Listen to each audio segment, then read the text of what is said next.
Good morning, football fans, and welcome to our final Saturday edition of 3 and Out. This season, that is, right here on IE Sports Radio, your direct feed for all that is sports. Here it comes, you guys. Shrine Bowl recap, Senior Bowl weekend, and I always got to make a big deal of it because somebody does, y'all. My birthday weekend, let's go. Here we go, man. Super Bowl Sunday is 8 days away. Can you believe it? The whole season comes down to this. Last Sunday, we watched 4 teams enter, and only 2 would win. This coming Sunday, we're going to find ourselves with another Super Bowl champ. And why I say another? Well, one has won a few, the other has won plenty. We're excited, man, getting ready to feel a hyped up for the Super Bowl, but today is not about the Super Bowl. These 2 games have bowl in them, but, you know, these guys are hoping to be in the Super Bowl next year or at some point in their career, or, my gosh, even get to a second contract. And what is that? It is a week-long interview by the name of the Senior Bowl, and, of course, by the name of the Shrine Bowl. How are these 2 games different? How are these 2 games a big deal for these players coming out of college? And how are these 2 games a huge help for NFL scouts? We're going to get on into all that good stuff today. I hope you guys are excited, man. We got a great show for y'all, man, as always, coming to you live here on a beautiful Saturday morning. It is Saturday. One more time, like I said, one more Saturday for the season here on Bringing Out Season 10, Saturday, January 31st, 2026. And again, man, we just have ourselves a fun one because, again, we love our bowl games, right? We love bowl season. But when it comes down to it, man, these games matter just a little bit more. No one's sending these ones out because, wow, this could be your future. So, here we go, y'all. Strap in, get excited, get ready, grab you something delicious to eat. We are live on IESportsRadio.com. We are live on Twitter. We are live on X. We are live on YouTube. We're everywhere. Well, the next hour, we'll be talking Senior Bowl and Shrine Bowl. You are now tuned in live to 3 and Out right here on IE Sports Radio. Your direct feed for all that is sport.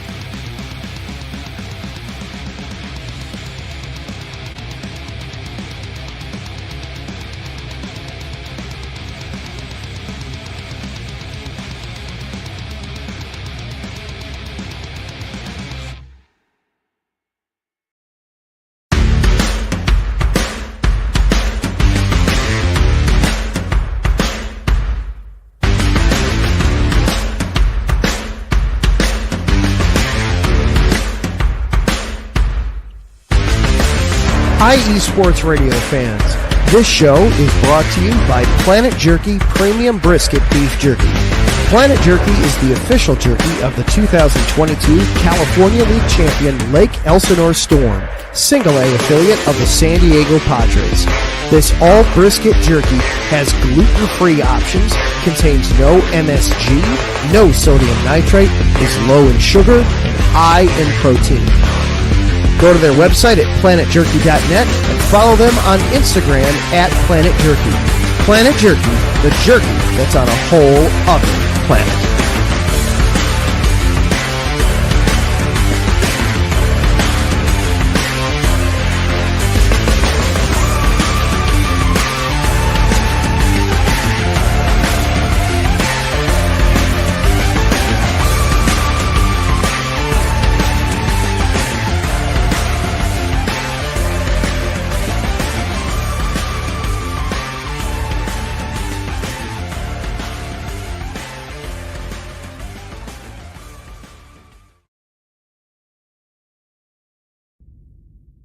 Rise and shine.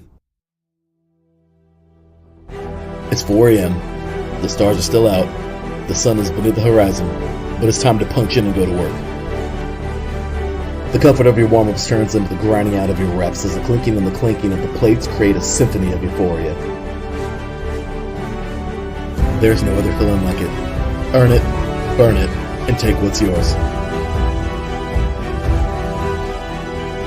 IE Sports Radio has proudly partnered with Vital Apparel, a brand that not only fits great, but also promotes and donates to mental health research. Use our code IESR to get 15% off their comfortable and inspiring gym wear and help them on their amazing journey to support mental health. Go hard, take part in your iron therapy, and be strong.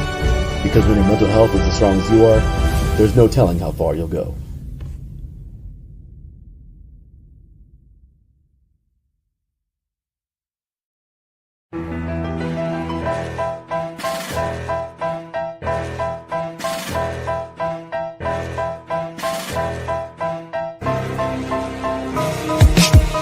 For the last 10 years, IE Sports Radio has been bringing you amazing content ranging from interviewing legendary athletes, coaches, and other authorized media personnel to building tailor-made shows dedicated to all major sports cities around the country. Make sure to follow us at IE Sports Radio on X, Instagram, Facebook, TikTok, and YouTube to keep up with the latest in sports and with all of our shows. Also, make sure to check out our daily updated website at iesportsradio.com. At iesportsradio.com, you can see our daily show schedule and check out all of our show pages with personal bios to learn a little bit more about each of our awesome hosts. In addition to our show pages, you can catch the IE Sports Radio blog, Hall of Fame, Fans of the Month page, and our merchandise shop including t-shirts, tank tops, caps, long sleeves, hoodies, and more.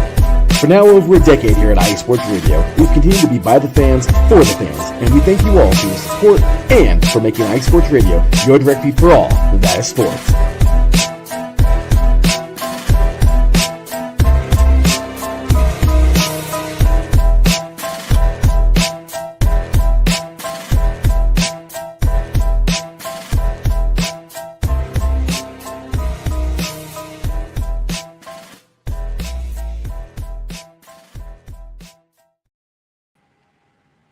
Welcome back, ladies and gentlemen, to 3 and Out, right here on IE Sports Radio, your direct feed for all that is sports. And well, as you see, Teran's already here today because I got to give this man a special introduction. I just got to say, as our final Saturday on air for this season, season 10, Teran, I just got to say, brother, it's been an honor. It has been an absolute freaking honor. Let's get that. Where's my, my buttons? We all love my buttons, right? And if you don't, well then, I'm just playing. But Teran, we appreciate you, man. Thank you for all these years, bro. You kicked ass. You put in work, man. So I just want to say, ladies and gentlemen, welcome you, my co-host right here on 3 and Out for the last 10 freaking years, talking football with this man over here. Being awesome, doing this thing. Actually, no, sorry. The show has been on for 10 years. Teran, you've been around for like 7 of them. But pretty it's all much, yeah. So, yeah, sorry. But hey, 10 years of the show, obviously. We're getting ready to wrap this thing up next week. 10 years of the show. But, I mean, the vast majority of all those with this guy right here covering everything from everything. High school, we always talk about, right? High school, college, junior colleges, obviously. Division 3, Division 2, NAIA, FCS, everything, FBS, the Senior Bowl, the Under Armour, the Next Bowl, the Army, the Navy, the Navy High School Bowl. I mean, we cover everything, man. We go so freaking deep, deeper than any show I've seen. I don't care. What's up? Bring it. What's up, homie? Hey, we bring it, man. So that's what I'm saying. This guy over here brings it every week. Ladies and gentlemen, welcome to IE Sports Radio Hall of Famer, my co-host for this show, the greatest volleyball host of all time in the podcast realm, and of course, just overall great guy, ladies and gentlemen, Mr. Teran Rodriguez. Good sir, how are you today? Dang, Larry, I might be crying a little bit just because it is our last Saturday show. Well, but yeah, it's an honor to share the stage with you, talk some football with you every Saturday and Sunday, and yeah, we're gonna do it one last time this Saturday. This is it, man. Next Saturday, I will be lifting some weights. I'll be doing my very first powerlifting meet. Really excited for that one. And then next Sunday, man, you and I are waking up bright and early, getting that 7 a.m. show. Getting that ready, getting the hype ready for the Super Bowl. And then right after the game's over, you and I are going to be on air one more time for the season. And that's it, man. So again, make sure to follow us all over the place right here: TikTok, X, Instagram, YouTube, at IE Sports Radio. Check out our website for our blog, our monthly newsletter, and plenty more. Show pages dedicated to each of us hosts, and we'll have insider stuff coming soon, guys. We're taking off, and this is the best. I mean, we're going into our 12th year of existence. This is just going to be a special year, and I said, let me get the career and everything taken care of, and well, this is definitely coming along with it, and well, it's about that time. Career is happening, so so this is coming along with it, and it's just been special, man. So again, I just don't want to bore everybody to start the show off, but I just will say, man, this has been a really fun ride, and here we are, man. This is it. We are ready to rock and roll, and football season is about to end. It's crazy to think that all of these have concluded. I mean, high school football, 3C2A, NJCAA, Division III, Division II, NAIA, the FCS, the FBS just came to a conclusion. And well, this is the last one. This is it. The NFL coming on up right there. Super Bowl 60. Can't believe it's Super Bowl 60. I remember being around when it was Super Bowl 37 and 38. And yeah, so I'm a little old, whatever. But but like I said, next week we're gonna have a lot of fun with this show, with this game right here. Have some what do we do on Sundays and all kinds of fun stuff. It's gonna be fun. We're gonna have a great time. We're gonna have lots of guests and all that good stuff. So make sure to join us for our very special Super Bowl pre-game show and our very Super Bowl post-game show next week. This is it, Teran. We are here, and again, today's a special day. We're talking East-West Shrine Bowl. We're talking the standouts from those games, and we're talking Senior Bowl. But before we start any of that, man, what a season, right? What a season indeed. I know. We're going to talk some fun next week, have a little bit of recap. It's going to be our one magic moment, our one shining moment next week. Yeah. We're gonna have our one shining moment, but yeah, man, it's gonna be a really fun year coming up, and like I said, next season we're just gonna keep on getting better and better and delivering. This year we've had a record, man. We've had over every single show. We have had over minimum 500 people viewing this show every single week, man. Can we get a hand clap for that one? I mean, let's go. Let's go. Yeah, man. This is it's been awesome. And again, I just appreciate you so much for being here, Teran. So with that said, bro, let's get it, man. This is it. This is the ending here. Let's go ahead and get on into those games we talked about, because again, Teran, it's crazy. We cover everything from high school all the way to the pros, and it's cool because in this transitional stage, we see the first one. We talk about them all in high school, max preps all season long.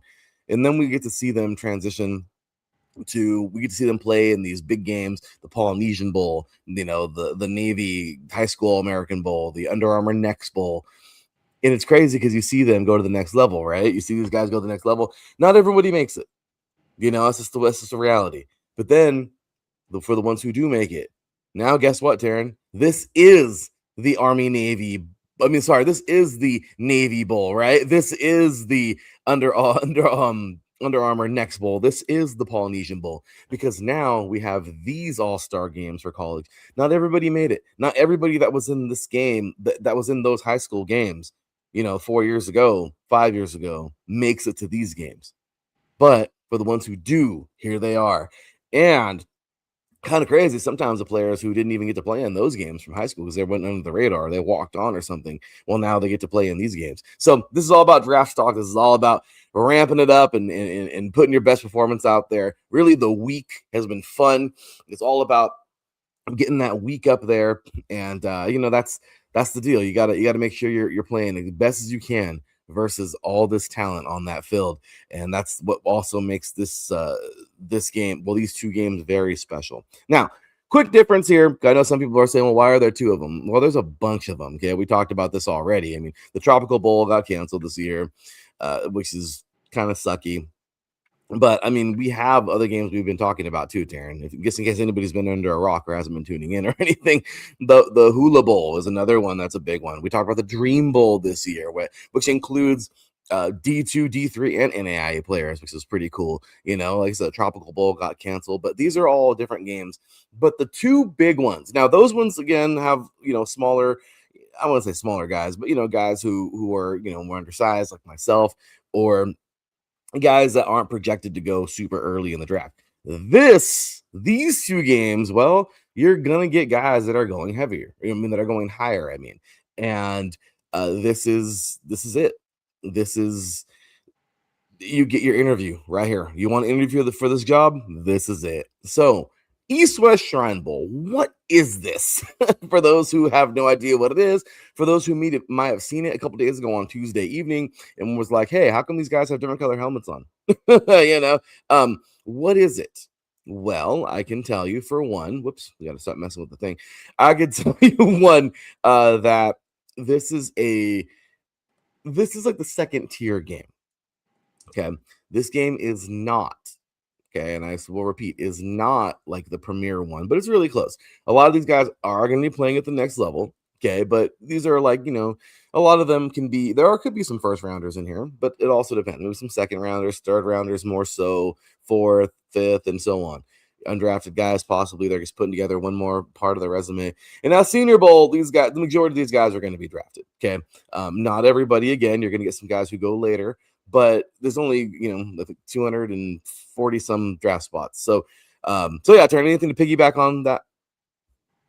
Yeah, I actually did see the Shrine Bowl, and there were quite a bit of standouts, and I think these standouts that I had aligned with the standouts that the NFL had on some of their websites, and then some of the drafts, the scouts have when it comes to this whole thing. Well, again, guys, that's why I gave him a warm that warm intro, because he's Teran, man. He's the man. Look at that. He's ready to go. I'm ready to go. Let's do this, y'all. So a little bit of introduction there, and let's get into the East-West Shrine Bowl. So East-West Shrine Bowl 2026 recap. West won this thing. Really, it's not about winners or losers in this one, but the West won this thing 21-17 in Frisco, Texas, Ford Center at the Star, the Dallas Cowboys training facility. Other way of saying that, but the 101st East-West Shrine Bowl didn't deliver fireworks, but delivered NFL evaluation football, which was exactly what the scouts came to see. Okay, this was played on Thursday night or Tuesday night again at the Dallas Cowboys practice facility in Frisco. The West squad edged the East 21-17 in a tightly contested game that emphasized line, beautiful trench play. I loved it. Situational football and individual flashes over gaudy stats. Okay, in a draft cycle already speeding towards April, several prospects used the stakes to separate themselves. So again, it was fun. It was a very physical game. I was enjoying it. Lots of red zone opportunities. Everybody got to shine for the most part. It was really, really fun. And defense, however, was a story for long stretches. And that's where the draft stock truly moved. So, all right, Teran, let's get into some guys who really, really shined out there. Actually, let me talk about this final moment. So the decisive moment came from the final drive. We had Tulsa's running back, Dominic Richardson. He closed the door with the with some power running in the end zone, game-winning touchdown. So we'll talk about him in a little bit, but that's how the game was won. Now, not so much about the game. Let's talk about these top performers. We'll start on offense, obviously, because, this is what a lot of teams are here for. Mark Gronowski, bro. Right, Teran? Right. I mean, the dude came, right? Iowa quarterback, formerly South Dakota State, FCS. Gronowski was the most complete quarterback of the draft. I can't. Oh, sorry, of the quarterback field coming into the draft, at least from this perspective, from the Shrine Bowl. And he looked comfortable running NFL style offense. He looked really solid, man. He had 86 passing yards, 28 rushing yards, extended plays with mobility, threw a key block actually on a touchdown run. And he was calm, efficient, good decision making. He's 6'2", 235 pounds. He checked every box that the scouts wanted answered. Is he the number 1 overall draft? No, draft pick. No. Is he the guy who's going to come out and shock everybody with being a top 5 draft pick? Probably not. But I'll tell you right now, this guy is going to go somewhere. I don't care, back up something, but this guy right here can play. We're going to find. I know it's a different level. I get it. The NFL is a different animal, and it is. But if you're looking at promising quarterbacks, I mean, even a backup for right now, I mean, the dude he can shine in a couple of years once he gets used to the NFL speed. But this guy was straight, man. The arm strength, poise, athleticism, leadership. He didn't need to he didn't need volume really to win the MVP. He commanded it. He needed command. Like, the dude was amazing. So overall, I feel he was pretty solid. That was my first guy. Teran, we can go back and forth because I don't want to hog up all the time and everything. But your thoughts on that, and then somebody that stood out to you. Yeah, Mark Gronowski really shined, and I'm starting to see why Iowa was pretty good this year. I mean, he's certainly not going to be a Fernando Mendoza. Let's get that out of the way. But right, who knows? Maybe there are some quarterback needy teams that need like at least a backup. Like the Jets need a quarterback, and I think Gronowski, maybe he's not going to be a day 1 starter, but if he plays like he did in the Senior Bowl and like he did for Iowa this whole year, I think maybe this guy could actually be a diamond in the rough. Now, someone who I thought stood out was on the offensive line, Garrett DiGiorgio of UCLA. He was pretty darn good. And considering the year that UCLA had in terms of them not having the greatest year of all time, sorry, UCLA fans, DiGiorgio was actually pretty darn good, if you ask me. He is a big boy, and I think if any teams need a right tackle or any offensive tackle, DiGiorgio might be your guy. DiGiorgio is a monster, man. I really liked what I saw from him. You know what, man? You're totally right. It was crazy because you get these diamonds in the rough from some of these places where it's like, yeah, the team wasn't so good, but he is. And I liked what I saw from this guy, man. He's a big physical dude. I think he can jump right in and be a starter, honestly. I mean, I don't know. Oh, you got me? Oh, yeah. I said I agree. Yeah, I think he'll go somewhere and start. I don't care what round he gets picked in. I think he's the kind of guy that'll prove himself in training camp, even if he's not projected as a starter. I mean, the guy is a freaking monster. He's solid.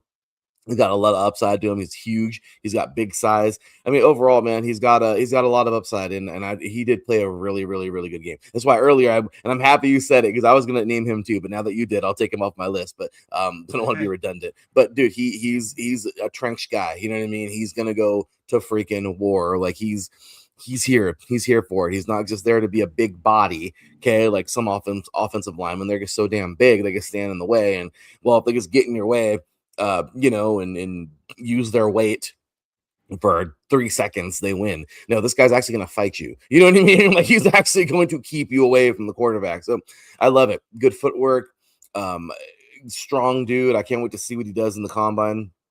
Reps on the bench press for sure, but the dude was freakish, man. So just commenting on him again, man. This is a strong night, really, really strong night. He handled edge rushers. He moved bodies in the run game. He showed the NFL guard traits. You know, he showed that he's every bit of what you're looking for. So I don't know, man. Please, I would love to see him in silver and black. You know, I'm just saying, maybe we can get 4 more of him. We can draft him and 4 more that are just like him. That'd be nice because we might actually be able to hold up the quarterback this year around instead of being the Raiders' wet paper bag offense. Yeah, Teran, that's what we are. So anyway, with that said, yeah, good stuff there. Like I said, we can keep on going back and forth and everything. But yeah, man, that was solid stuff right there. I will continue on and say there were so many, lots of great talent. But another guy, man, we just talked about him right now, Dominic Richardson, running back from Tulsa. I mean, the guy was really solid, 51 yards in the game, on the game-winning series. Actually, they just put it in his hands. Dude is a physical downhill runner. Really, Tulsa was all right. I mean, they've been better in the last couple of years, but he took over the final drive, man. And this guy, I just like what he's able to do in the crunch. Really solid player here. Somebody who I think can get a lot of value. Again, I mean, in today's NFL, it's about tandems. It's not about that utility back anymore. That doesn't exist. And for some people who say, "Oh, it's coming back," I don't see it. The last one I really would say was Adrian Peterson. The guy that does it all. The Sean Alexanders, right? The Adrian Petersons, those monsters that did it all. And this is to me, this is the guy where he's going to fit right in as a in a trio or a tandem. So overall, man, solid stuff here from this guy. Somebody else who I looked at was Dean Connors, man, another running back here out of Houston, scored the game's first touchdown, well-rounded back, shows he belongs with like Power 5 competitions. And I liked him a lot. A couple more guys to add, I guess. Eric Rivers, I thought was pretty good. This dude, solid wide receiver, kick returner out of Georgia Tech. They had a solid year. He's a big reason why. Solid slot receiver. Just solid stuff there. But a couple guys that I thought were solid. Teran, any more you want to throw out there? Well, you kind of took my one of Dean Connors, so Sorry. I guess we're even. Shad Banks was also pretty good defensively. Yes. Mason Rager from Wisconsin, he was good defensively. Wesley Williams, edge rusher from Duke, he was also pretty solid defensively as well. And then Bauer Sharp, tight end from LSU. I think he could probably be a top 100 pick. I mean, it all depends on who's needy for tight ends. Mm-hmm. No, I agree. I like how you mentioned a couple of these guys, man. Shad Banks out of UTSA. This backer is quick, dude. He's definitely a special teams ace. Like he can certainly be like a kickoff guy, man. Physical downhill tackler. He knocked down a pass in the end zone in this game, actually, and he's solid. Somebody else who you mentioned, Wesley Williams, edge rusher out of Duke. This guy showed ability. Like he showed he's able. Homeboy is going to make it happen. I like it a lot. He actually forced a strip sack in the end zone in this game. So versatile front seven defender with upside is what I got written down for this guy, man. He generated a lot of pressure. Just he's the guy who's going to keep on coming. That's who you want, man. Michael Heldman, another guy from the edge rush, another edge rusher here from Central Michigan, actually. He was first team all MAC, a little MAC-shin there. There we go, Teran. Produced some really solid plays. He had a lot of spin moves. I wrote that down, and he's had a lot of timing. A lot of timing efficiency. I felt like his get off was gorgeous. This guy is able to hand fight. He's solid, man. I don't know. He might be. I don't know where he's gonna go. You might call him a late round guy. I don't know, but I like him. I think he's somebody you put work into. He recorded a key sack against some Power 5 competition. He's solid, man. So anyway, Darren, so that's really everybody. Actually, there's one guy, Trey Smack, kicker out of Florida, man. I mean, come on. You don't just drill a 57-yard field goal and not talk about it, with ease, dude. There was more on that ball. So dude is really solid there. I liked him. Clean mechanics, great confidence. He just added, he actually had a tackle too on kickoff. Coverage, I wrote that down too. So kickers get drafted when they show range, and Smack did exactly that. So final, man, I just want to say those guys were amazing. Rager confirmed he can wreck games, like as you said. Richard and Connors, they showed NFL caliber running. Several defenders played solid and just proved that they can pressure quarterbacks and be to the next level. Gronowski again answered the questions about quarterback readiness because I think he's there, obviously. So a lot of these guys, man, they did their thing. And as Senior Bowl week is, concluded and we're headed to the Senior Bowl today, don't be surprised if these Shrine Bowl standouts keep climbing because, this tape really mattered for them, So I'm just saying, I think these guys, they found their place and they're solid and I'm happy for them. I'm really happy that they went out there and showed out, and this was a lot. So any more guys from the Shrine Bowl, man, you want to talk about? I did want to make note of one other player, Miller Moss, just because he was a former SC guy, and right. I hate the situation that he was put in. But he kind of shines at the Shrine Bowl. I mean, he wasn't as good as Gronowski, but still, the fact that he made the most of his opportunity was great. And same with Jalen Daniels. I thought he was good at the QB position, as well as Joe Fagano, quarterback out of UConn. He was solid as well. So those are a few quarterbacks that I thought were pretty good outside of Gronowski. Oh, I got you, man. And you're totally right. There was some solid athleticism here, man. I mean, just again, really, really solid stuff. Really happy to see these guys out there just balling and playing their game. And again, no matter how far they go in the league, these guys all had great college careers for the most part, and they got to this game at least. And it's really cool to see it, man. So, all right, Teran, the East-West Shrine Bowl has concluded. Let's see how far these guys can raise their draft stock. We're 30 minutes into the show. It's Senior Bowl time, man. Let's do it. This is it. We've been watching Senior Bowl practice all week. I know I have. It's been fun, man. The Senior Bowl is basically a whole week-long interview for the NFL in pads. That's what it is. And this year, practice is where the big money is. I mean, every year it is, but it's crazy, man. It's won or lost really in this game sometimes and in the practice, because you don't get, we all call it the underwear Olympics, right? The combine. This is, to me, Teran, this is more valuable. I mean, we've always said that every year, right? This to me is way more valuable. Look, anybody in a t-shirt and shorts, okay, or obviously the Under Armour that they wear, the dry fit they wear at the combine. Yes, those are important. Okay, you want to see speed without the pressure. Okay, we get it. You want to see the drills and how they move. You want to see the elusiveness. You want to see that. Obviously, the bench press is important. You want to see how strong these guys really are. You want to see their vert. You want to see their broad. You want to see their shuttle. You want to see all these things. They're important. But of course, Teran, the game is played on the field in pads. And what are you getting right here? Well, this is a working interview. You're getting on the field in pads. And the cool part is in practice, you're getting on the field in pads with multiple reps, not in a game environment. So you're getting the best of both worlds in senior week. Senior bowl week.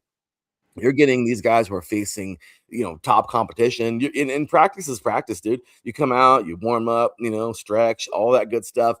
Then you jump on into your dynamic stretching, your dynamic stretches, warm ups, stretching, and you go right into indies usually, or and you're getting some good practice there. You go into inside run, you go into, back to indies, get some team, get some, some one-on-ones in there, some team. That's football, man. That's football, baby. That's it. And what better resume, Teran, right? I mean, this is where you want to shine. This is how you look in pads. And these scouts are there for it. They are trying to see, because this is it, man. We all know that the Raiders are the worst thing in the world. I don't think there's anything worse than the Raiders, Teran. I mean, root canals are better than the Raiders. It's crazy. So I mean, I'm just saying, like, the Jets. I don't even have words for the Jets. I can't even insult the Jets. They insult themselves. So I'm just saying, there's teams out there, Titans. You want to add any to the list here?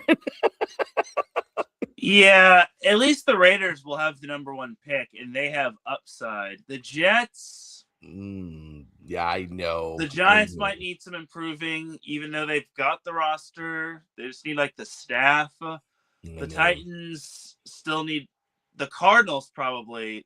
Cardinals, yes, good old Cardinals. Yeah, Teran, I'm just saying, man, there's a lot of teams out there who desperately need somebody. The Browns. Oh my gosh. So, yeah, this is where those scouts especially are like, oh my gosh, who's going to save us? Help us, please. And then there's other teams that are like, ooh, I know you're going early. But you might be a hidden gem that we're going to pick up at the end of the first. Right, Teran? I mean, that's the way it always goes, man. And they're trying to find those little diamonds in the rough that sink just a little bit. And that's what they're hoping for. So I'm telling you, man, it's just crazy. It's a strategy game with the scouts. That's what this is all about. And the Senior Bowl is amazing for that. So NFL evaluators put huge weight on the one-on-ones. I know I always do. I love one-on-ones. I love doing one-on-ones when I was playing ball. It's just where you really get to see somebody, one-on-one. You get to face superior, not superior. You get to face I would say superior because it's the NFL they're going into. They will be facing superior talent soon, but then they can grow from that. But they're facing talent, man. They're facing talent that's right where they are. And you get the one-on-ones with the wide receivers and the corners, and the DBs. You got obviously the one-on-one, the one-on-one offensive defensive line, 5-on-5. Oh, I love it. You get the install periods and whether guys stack good reps across multiple days, not just one viral win that just makes everyone look good. I mean, that's what they're looking for, man. So Mobile, Alabama is the place. And today, the Senior Bowl, we played in actually 4 hours. We're 4 hours from kickoff right now at, 11:30 Pacific Standard Time, 2:30, 1:30 local time for them. We'll throw a mountain in there if you want to have some fun, 12:30 for you guys. But, all right, so day by day, day one, who belongs? These are early tone setters. Who belongs? Because that's exactly what I like to call this. Because, if you belong there, you will show that you belong there. Okay. So day one, what are scouts hunting? First step quickness in the pass rush, anchor versus power, and whether wide receivers can separate and cleanly win one-on-ones. Okay. Early practice tone setters for this week. I had Lee Hunter. This guy's amazing. Immediately showed up as a problem in the trenches. Power, shed speed, and consistent disruption. This guy, he showed so early that he's like, I'm here. Okay. Jennings Dunker, dude. This guy began building a this guy is steady every rep reputation. Okay. That only grows in value as the weeks go on. I mean, dude is amazing. Day one is often about establishing credibility, and the real risers are the ones who stay hot on days 2 and 3. Well, I'll make this quick, but days 2 and 3. Okay, day 2. Yeah, here because we only get 3 full days in pads. The day the headlines got written. All right. So day 2 is usually where the best story is crystallized because bodies are sore, install gets thicker, and one-on-one periods are extremely competitive. These guys are also learning like a solid amount of plays in 1 week as well. It's also showing how fast they can retain things. They're being judged and tested on everything for preparation for football, and I love it. This is the ultimate test going into the NFL. So again, more so than the combine, in my opinion. So biggest day 2 stock up moments, dude. Max Ianenker. This guy put together a strong practice and then had everybody saw it moment, getting chippy after a rep with Derek Moore. This is the kind of collision that scouts love because it's real strength, temperament, and it matched the quality of his reps. Malachi Fields, man, had one of the practice highlights of the week with a deep connection to Teran Green. This is a play of the week so far type moment.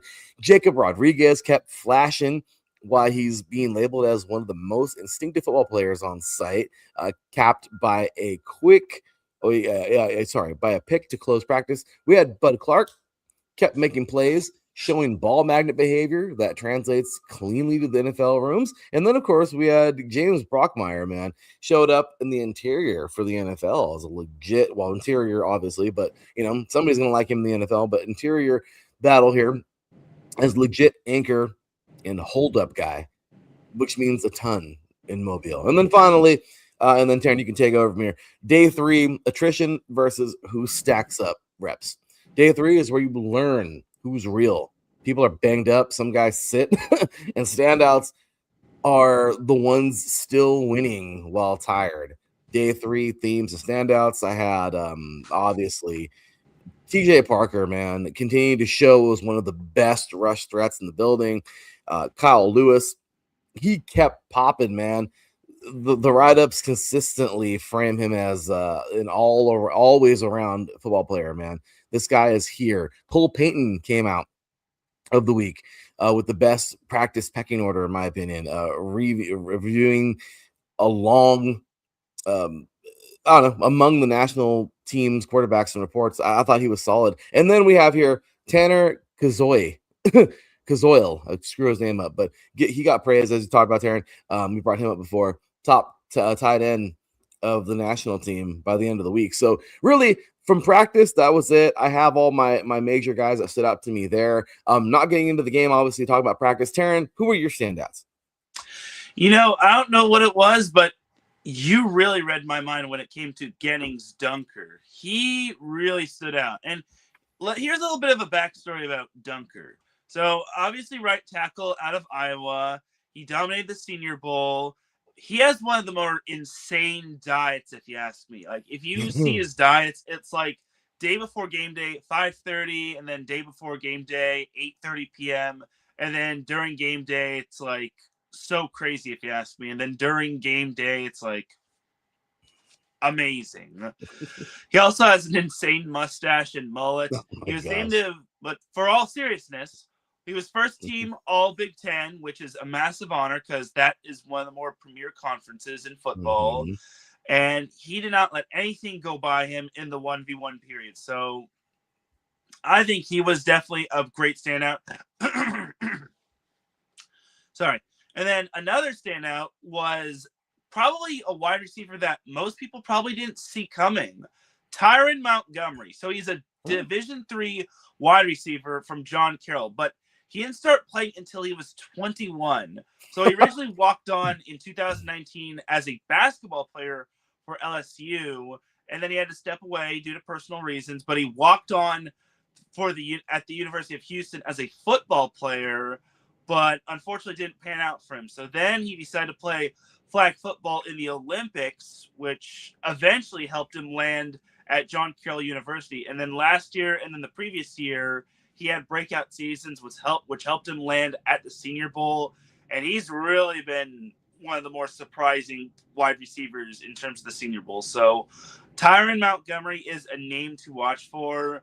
Do not, even though it just shows that even if you're Division III or if you're not in the FBS, you still can make a name for yourself just because a lot of these players have different journeys. It's just a matter of making the most of your opportunity.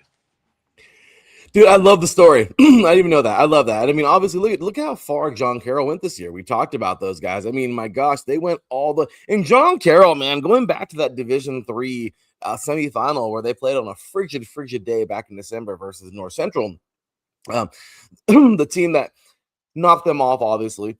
But I mean, dude, North Central. I mean, it's crazy to think these guys came within 20 points. They played an amazing game. But John Carroll this year, what they're able to do, solid record. They played extremely well. They got all the way to the semifinals. Okay, they knocked off teams in the entire bracket, like Mount Union. Okay, 10-7. They beat John. I was sorry, they beat John Carroll. They beat Barry 21-13, who had a really great year this year. I mean, it's crazy, Then they go and they had a really good chance versus North Central. Obviously, River Falls won this thing this year. Now they played on a really cold day versus Johns Hopkins. Poor guys. Johns Hopkins had a really tough day that day with their bus breaking down and all that stuff, I think, from what I understand. But anyway, besides the point, River Falls ends up winning that thing over North Central. But still, John Carroll was in that Final Four.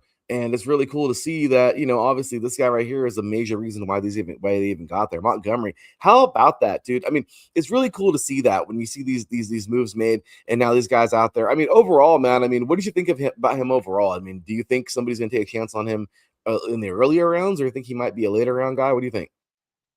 He could be an earlier round guy. I mean, some are projecting him as a top 100 pick, but I think, again, he'll probably be one of those diamond in the rough guys.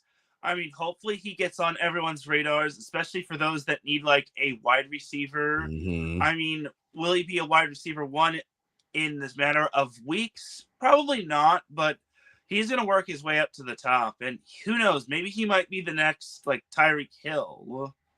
Yeah, that's huge. That's a big possibility, man. So, I mean, we look at that and my gosh, could he be? That's a really cool story, man. I love that. And again, see, that's why Teran's along, man. That's why he does it. But so overall, yeah, great stuff there. Great story. Again, my top performers, man, Kalen Black, Bud Clark, Lee Hunter, Max Anker, Kyle Lewis, I mentioned, Derek Moore, solid player there. TJ Parker, Jacob Rodriguez, Reggie Virtual. I mean, I don't know. It's really crazy to see. I mean, and really neat you put here. Yeah, Tyler Montgomery, man. I mean, he generated serious buzz across the first 2 days before a more uneven day 3. Daryl Jackson Jr., by the way, arrived late and made an immediate power impression. I know they're talking about that. Not sure what happened, but I know they were talking about that during the broadcast. So really cool stuff there, man. But again, these guys have just done well. I mean, if you look at these, players here. So overall, look at going forward, man. I mean, into this game, let's talk about the players to watch, the guys that you need to pay attention to in this game. All right. So here it comes. Here we can just kind of throw them out there. We'll go one by one. First one, Fernando Mendoza, right? Quarterback, Indiana. He has elite command and structure, timing, the progression, won a national title, then showed NFL poise in Mobile. His coaches trusted him, scouts trusted him, team followed him. He's quarterback one buzz, QB one, right? It's real. He's ready, not flashy. Dude is there. Very possible we might see him in silver and black. I mean, that's just the way it is. I mean, he's looking to be the number 1 overall pick. Looking out for him. What else are you looking for? Probably Garrett Nussmeier now that we're talking quarterbacks, and Diego Pavia. I mean, as long as Pavia can keep a level head and not do something stupid or post something stupid, I think Pavia could be a solid quarterback. Nussmeier has obviously kind of been through it all, through the ups and downs. Luke Altmaier, I think he could be solid just because he had himself a great run at Illinois. He was pretty good. And keep an eye on Cole Payton out of North Dakota State. Like, can't forget about those North Dakota State guys just because FCS and we cover all. So there you go. That's right. No, totally, man. So yeah, looking at that, I mean, okay, so we got him out there, obviously. So we talked about Fernando Mendoza. Lee Hunter, man, Texas Tech. You gotta watch this guy, man. He dominated every phase. He played so well this week. It's incredible how strong he is and how big he is. He's 320 pounds, but he moves like he's 280. Like, the guy is really solid, man. He's consistently won one-on-ones. He is an NFL caliber, like, right now, defensive lineman. Dude, I will tell you right now, I'm going to put him somewhere in the first round. I don't know where he's going to go. Gosh, I can think. A lot of teams need trenches, but he's a guy, shoot, bring him to the Raiders, man. This guy is a beast. I love him. I mean, obviously, I know we're more likely to get Mendoza, but this guy is a monster. He has a lot of upside to him. He is a safe round 1 trench inker, in my opinion. The guy he's a beast. He's a guy that we're talking about right now and has the ability to be. As you could tell, we're not even talking about the Pro Bowl because Teran, the Pro Bowl is a freaking waste of time because it's the Pro Bowl games, and we don't talk about that nonsense no more. It's not the Pro Bowl no more. Everyone wants to cry, oh my gosh, you can get hurt. It used to be an honor to play in that game. Whatever. But if this was old school NFL and not crybaby football anymore, like what it's turned into, he would be a Pro Bowler next year. I could see that.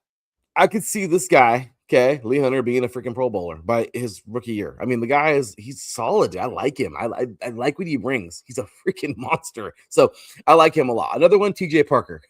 He's an edge rush out of Clemson. Dude's a beast, man. Long arm. He was long arming. He was doing it. He was playing well, man. Reversed. He just played well, man. He reversed a down 2025 year, and he just was an alpha dog out there this week, man. He played extremely well. I think he put himself back into the first round. I liked him a lot. So solid there. Who else are you looking at? Jacoby Lane. I mean, yes. Look, everyone is going to say all eyes are on Mekhi Lemon just because he was one of the more dominant wide receivers from USC. But Jacoby Lane was probably the one guy, the safety blanket for USC every time Mekhi Lemon got like double teamed or they put their best corner on him. So gotta keep an eye out for Jacoby Lane. As a USC guy, I thought he was really, really, really good for the Trojans. You also have like Malachi Fields from Notre Dame. And then for some tight ends, you got DJ Rogers, Sam Roush. So those are some other players that I thought are notable to watch for as well. I love it. Let's keep it going, man. A guy, I talked about. This one is, look, Max Ianenker, and I don't want to. I hope I'm saying his name right, but the guy, he didn't lose at all. This dude coming out of Arizona State, he's a freaking monster. Like, his footwork was solid. He's another dude. And watching him obviously battle these edge rushers was really cool. Elite footwork. He took coaching in real time and improved daily, man. Like, he was really good all 3 days. I feel like he just got better. So he's a day one starter. This guy's going to go somewhere and start. He's strong chance of sneaking into the first round. Because you know that it's not the sexy pick, okay, for players to go, for offensive linemen to go so early. But dude, I don't know. I can't see him not going high. Like, I mean, not going in the first 2 rounds. If he does not go in the first round, which I hope he does, he's gonna go somewhere in the second. Like, he is really good. And honestly, there's a lot of teams out there, Raiders. There's a lot of teams out there who can use an offensive line, Browns. You know what I mean? There's a lot of teams out there, Jets, that can Titans, use. There's a lot of guys out there whose quarterback is screaming. Running around for their lives because there's nobody blocking. Chargers. Yeah. Could you imagine if this big boy ends up going to the freaking Chargers? Like, that's what I'm talking about. Like, that's what I'm saying. This guy could fall to the Chargers. Who knows? They might. I mean, how cool would that be? I'm just saying, like, that's all Herbert needs. For some reason, dude, your guys' protection fell apart this year. I don't know why. I don't know what happened. But I mean, somebody like Big Max over here. I mean, I really do think he can make a big sorry, it could be a big part of one of these offensive lines in the NFL. Yeah, I totally agree. But I actually do want to make note of a running back. So Penn State, you know how Saquon Barkley is just so darn good? Mm-hmm. On the topic of Penn State running backs, you got Nick Singleton and Katron Allen. Oh, look, yeah. I think Singleton might be the best, one of the better running backs in this year's draft. I think he's going to definitely do some great things in the draft. I really think he can be a top 100 pick. I hope he is. And then you also got J.C. Davis coming out of Illinois. Obviously, we all know how Illinois had a great season. They did. You also have Jake Slaughter coming out of Florida. You got Logan Taylor coming out of Boston College. Even though Boston didn't really have the best year, you got Carter Wells coming out of Washington. And then you also got Cage Casey coming out of Boise State. So those are a few players that I thought were pretty solid. Really. A few offensive linemen now that we're on the topic of offensive linemen. Really good stuff there, Teran. No. We're just going to keep on spitting them out, man, because I know you got a list of guys, and so do I, and I love it. Yeah, I couldn't agree more. We got some freaking studs there. Who can really, be a part of these first couple of rounds. I mean, there's only 32 in that first one. It's a shame that more of these guys can't be drafted in that first round because they deserve it. Somebody who I really like too, you brought up, what do you call it? DBs. Bud Clark, man. Safety out of TCU, ball magnet with instincts, constantly in the right place, right time. Senior Bowl interception was statement play. I mean, this guy was in there. He's a high floor guy. I feel like a high floor day 2 player. He's just that kind of guy. He just loves the game. He loves football so much to where you can tell the passion is there. That's the guy I want. I want the guy who loves the game. He's not here for a job. Yes, it's his job. It's his livelihood. He's going to feed his family with this. He's going to build, some finances on this thing. He's going to do all that good stuff. But at the same exact time, Teran, he's going to play some ball and he's going to love it. You know what I mean? He's going to go out there and love this. He's going to go out there and play because he's just grateful. Like, that's the kind of guy I see with him, man. So I wanted to save him, talk about him. I think he's a solid player, man. Let's see here. Hey, it's Arthur P. What's up, Arthur? I haven't seen this guy in a long time. What's up, buddy? This my dude right here, Mr. Arthur P. jumping on in here. Looking forward to having you, buddy. Wish you would come back and be our New Orleans insider, our Saints insider, man. This is a great dude right here. With the name like Bud Clark, That's a top DB name. It really is, man. So solid player. I like him a lot, and I really, really, really hope that this guy goes high. I mean, he is a solid athlete. Let me go ahead and continue here. Malachi Fields. I talked about him a little bit ago out of Notre Dame. Most complete wide receiver in Mobile. It's hard because there's a lot of good wide receivers, but he's I don't know, dude. He's got route running. He's got the hands. He's got really good size. He could be an a reliable NFL target, man. He won versus the press in zone consistently. His draft angle is just he's rising towards like a possible wide receiver 2 tier. I like him a lot. Galen Black, I think you brought him up earlier, Teran, but running back out of Indiana. I mean, this guy, he played like a guy who wanted a contract, you know. And it's kind of funny because he also played like he wanted contact. he was running into dudes, but he didn't care. Like he's got burst. He's one of the safest running back bets, I think, in this class. Jacob Rodriguez, I want to talk about him really quick. Linebacker out of Texas Tech. He's elite, dude. His speed is solid. He was playing sideline to sideline. That's what you want out of a linebacker. He's a plug and play linebacker with green dot potential, dude. Like I think he is really good. He looks like they were talking about him in practice, the leader on and off the field. He actually forced some turnovers and made some plays in coverage. And I'll bring up another one really quick here, Teran. Actually, 2 more. Then we'll turn it back over to you. Kyle Lewis, linebacker out of Pittsburgh. I liked him a lot too. He's got range and instinct. He's very physical. He excelled in coverage reps, and that's really rare for quarterbacks. I mean, for linebackers, I mean. It's very, very, very, very hard to have really solid coverage skills as a linebacker and still be a good hitter and a good run stuffer. That's rare. Usually you get one or the other. This guy's really big and strong and tough, and he can freaking hit the holes like the running backs do and meet them in there and stuff them.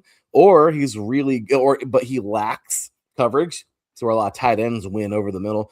Or it's the opposite. They're really good in coverage, but they're not the biggest guys and they can't really hit that great. So they get ran over in the hole. Kyle Lewis is kind of the both guy.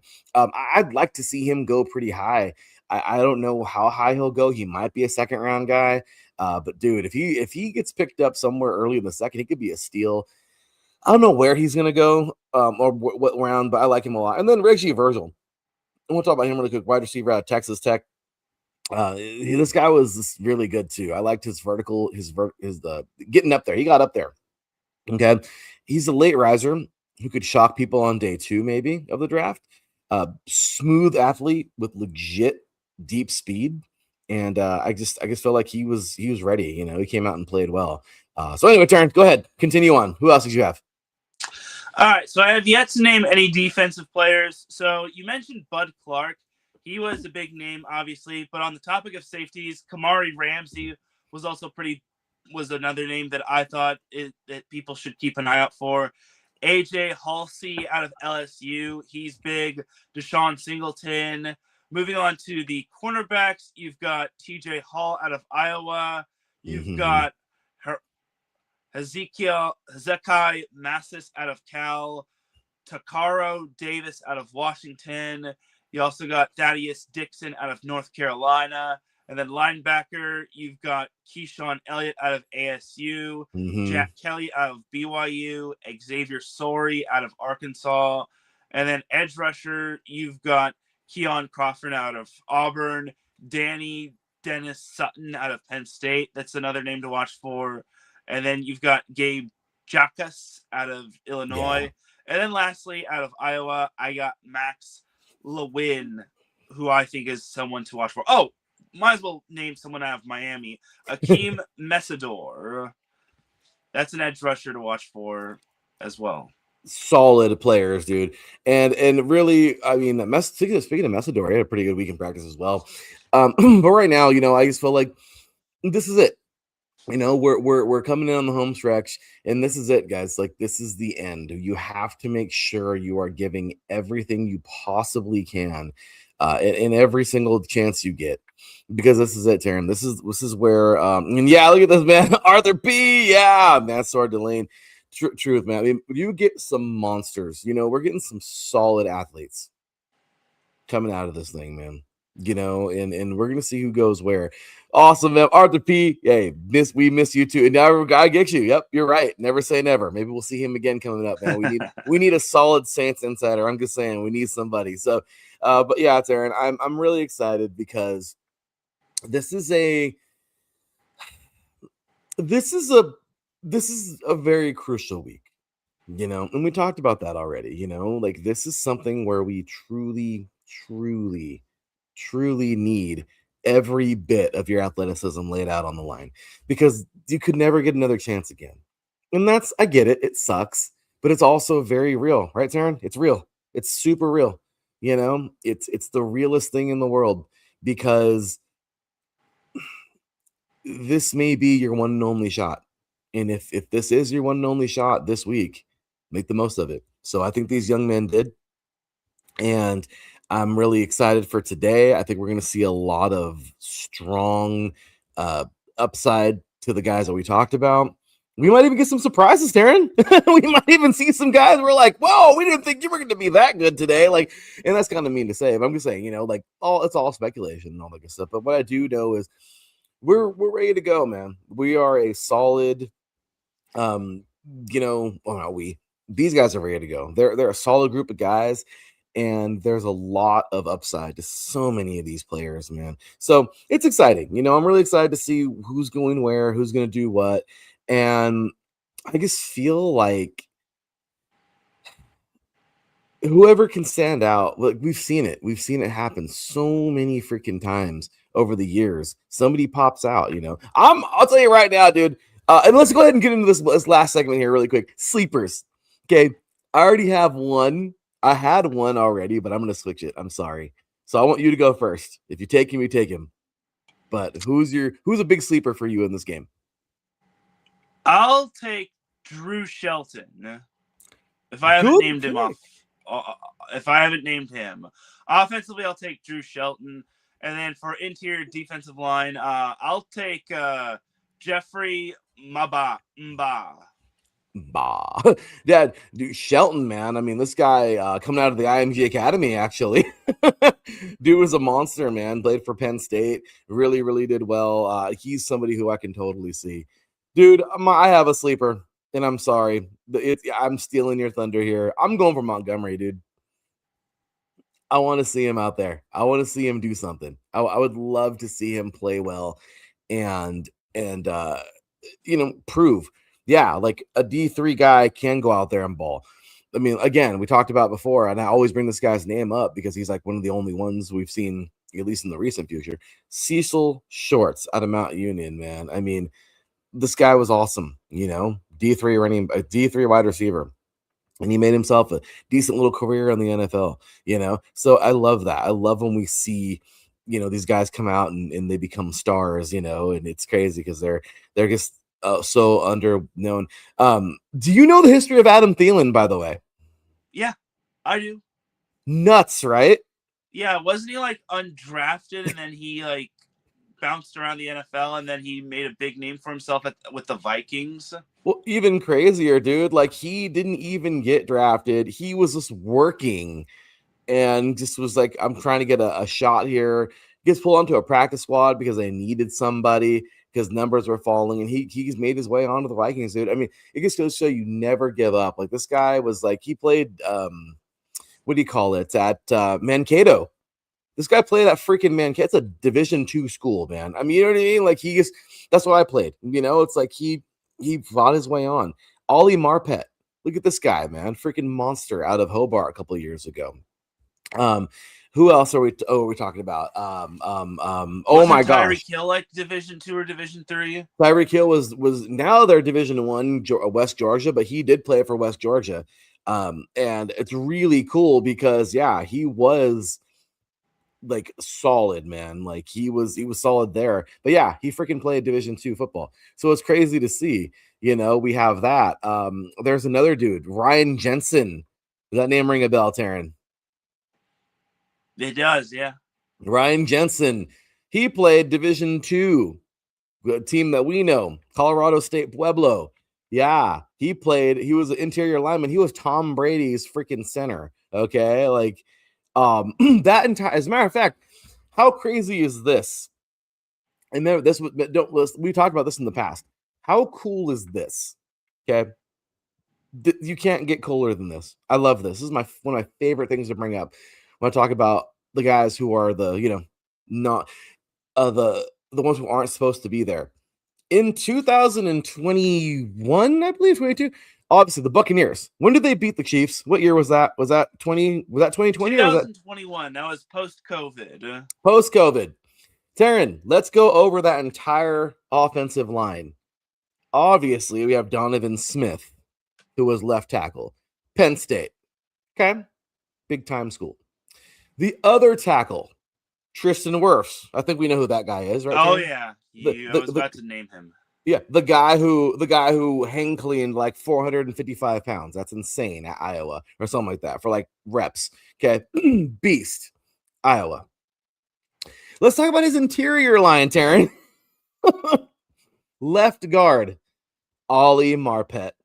Where did he play? Hobart, Division III. Let's talk about the right guard, Alex Kappa. He's a Raider now, I think, but Alex Kappa. Where did he play for? Now, the team is over. It went under, but Humboldt State, FCS. Okay, and that was a lower FCS school too. It wasn't like they were a playoff team or anything. Okay, and who was his center? Ryan Jensen, Colorado State, Pueblo, Division II. So you're telling me you got two bookends on the end there that are, big time D1 talent, and that's great. But the entire interior that's protecting Tom Brady right up front, right in the middle, you have a low end FCS team, a guy from there. You get a Division II guy and a Division III guy. That is why we play these games like today. That is meaningful. It's awesome, dude. I love it. That's my kind of football right there because these guys prove themselves, man.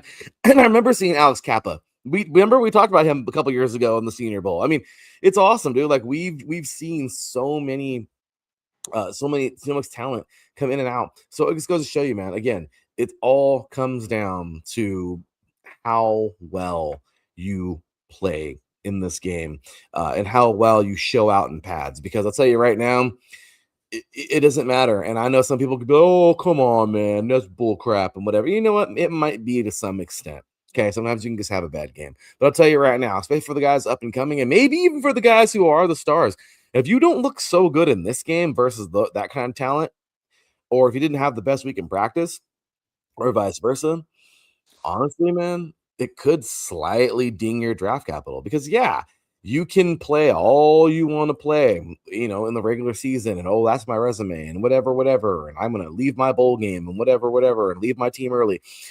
Okay, so you're going to leave your team early. You're not going to play in the Duke's Mayo Bowl. You're not going to play in the Gasparilla Bowl. You're not going to play in all the other bowls, right, Teran? You're going to leave early and whatever. Okay, so you're going to leave to play for obviously get in the Senior Bowl, and okay, but if you go here and you don't play, well, then what's up, bro? Are you as good as everyone says you are? Well, I played against this guy this year and this guy. Okay, but why didn't you play in practice versus these guys all week? You know what I mean? So I'm just saying, man, like, I'm sorry. Like, I'm that guy. I'm old school. I like to, earn it.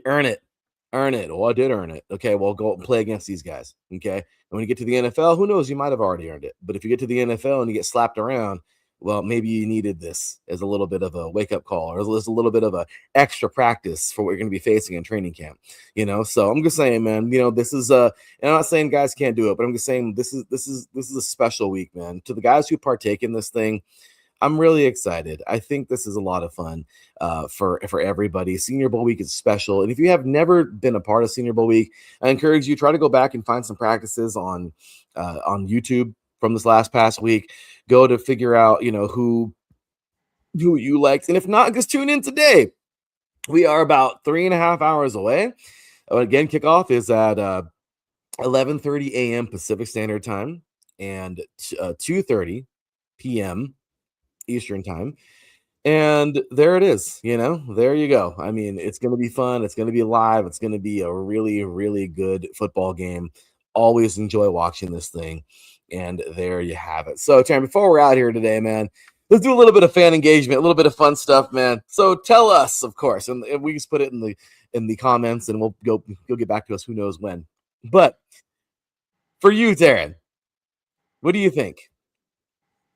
If you're an NFL GM, are you building through the trenches or betting on skill positions in this draft? And again, I know it all depends, but let's just say for the Charger, who are you looking at? Probably looking at offensive line, but trenches is also big because you got to win the trenches. If not, then you're not going to go as deep as you think you are. So trenches and offensive line, maybe running back as well. Oh, well, they had Omari on Hampton, so I wouldn't say running back, but I think probably tight end, offensive line, and then trenches. Maybe like corner too. I like that. I think so as well. I think those are some good places to look. Yeah, there's some, but yeah. So everybody out there, if you're the GM for your NFL team, who are you trying to build through? The trenches, skill positions. What are you looking at? Who do you think? Raiders, obviously, I don't want to. You always feed into the old QB1 hype and everything, but it's true, man. The Raiders don't have anybody. This has to be Mendoza. I mean, what do you do? You want the best player available. I don't know. And if he does go, I feel sorry for him because it's like, oh my gosh, here we go. He's going to the worst team ever. But we'll see. We'll see what happens. I hope he can play really well. But you hope. So for him, I think he's solid. He's a great athlete. I just want him to succeed where he goes. So hopefully the Raiders can get it together and get him an offensive line too. But overall, if anything else too, my gosh, how about somebody else in that defensive line? Screw it. If you're not going to go offensive line, which I think you should, build the freaking offensive line like crazy. But even in the later rounds, man, you got some great studs here on the defensive line. Build the trenches. The Raiders need everything, like every single level. You need everything. But try to just build the cornerstones of what can matter early and try to build off of this team right here for this year. But anyway, so with that said, man, who helped their draft stock more this week in the Shrine Bowl or obviously in the Senior Bowl practice? Who do you think? Who do you think really picked themselves up this week? I'll say Jennings Dunker just because I think for offensive line needy teams, that's someone that they're going to need, in my opinion. And then I think for continuing on offensive line, maybe J.C. Davis, Jacoby Lane in terms of wide receiver, Elijah Sarrat of Indiana. He's another wide receiver. I think he helps his draft stock too. I agree with that. Those are great players that truly did pick themselves up this week. I got to go with my boy Big Max on offense again. I think Max, I got to butcher his name again, but Max Iananker, yeah, this dude helped himself so much from Arizona State. He looked like the real deal in the season, and then he went out here and just proved he's the real deal. So, yeah, good for you, sir. And somebody who didn't even need to prove it, but proved it anyway, that's the kind of guy I like. Lee Hunter on defense. Of course, I'm going to go with 2 defensive linemen, right? But, I'm going to go with the boys in the trenches, the big boy on offense and defense. But I think those guys really they solidified. It wasn't help. They just solidified that they need to be really highly picked. These guys are 2 really good players that are going to make something happen for some team this year. So, okay, name one player this week you think becomes a steal on day 3. Ooh.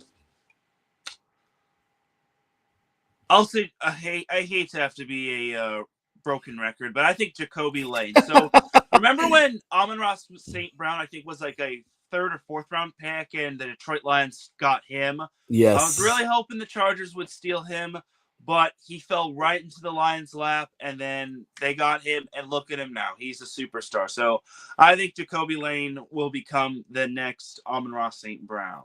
That is a great pick right there for that. And I do agree. I think somebody that's really going to be a huge pickup there. I know you talk about broken records, and maybe I should change mine up because I don't want to sound like a broken record either. But somebody who I think can be just really, really solid. And I know 3rd round is kind of a weird one. I don't know where he's going to go. I'm not quite sure if he's going to go higher. I just don't know. It's weird. He might be a 2nd round guy, But if he does happen to fall to the third round, Jacob Rodriguez, man, this guy out of Texas Tech is a monster. He might go a lot higher. I don't know. But then again, we don't know, man. It's so weird. Every year you see guys rise and fall. If he does go higher, though, another dude that I think is going to be a really solid player, if he does happen to drop, which I don't understand why he would. But Kalen Black, this guy is a freaking monster. I mean, he could be somewhere on the top, but if he does happen to fall to that third round, oh my gosh, he's going to make a team happy because he's a utility guy. He's a guy that's going to go out there and just do it all. So solid players there, one on each side. Again, they can go way higher. This is just us talking, but we'll see. Okay, two more. Hot take. The Senior Bowl practices matter more than the combine. Again, do you agree or disagree? I agree, because if it didn't, then why would you have this whole thing? Why would you have it? So, yeah. I say that it all goes together. But That's if true. I had to pick one, if I really had to pick one, it's Senior Bowl week, man. Because again, you play the game in pads. You know what I mean? Like, that's a no-brainer. The combine is important, and I know it was, it's been something good. Now they can sell tickets to it and make it a big spectacle and maybe get a band to play this year, and who knows. But I don't know. Throw some fireworks in there soon. I have no idea. But the same thing I'm doing with the draft. But I know, frustrating, but whatever. But yeah, dude, I have to say for sure, if it has to be one, Senior Bowl all week. There's no way. There's no way. No comparison. How you play in pads and what you do in freaking dry fit, it's completely different. Okay, last question. What position group impressed you the most this week? Defensive line, offensive line, wide receivers, or DBs? Oh, and I'm sorry. In the Senior Bowl or in the Shrine Bowl, what would you say? I think Senior Bowl, I'd say wide receivers, and in the Shrine Bowl, I'll say offensive line. I think so too. Good stuff there. The offensive line really looked good. The trenches look great there. But yeah, Teran, I'm going to be with you on that one. I think wide receivers this week, we've seen some really good battles with wide receivers and DBs. So really, really fun groups there. It's not that the other ones didn't matter.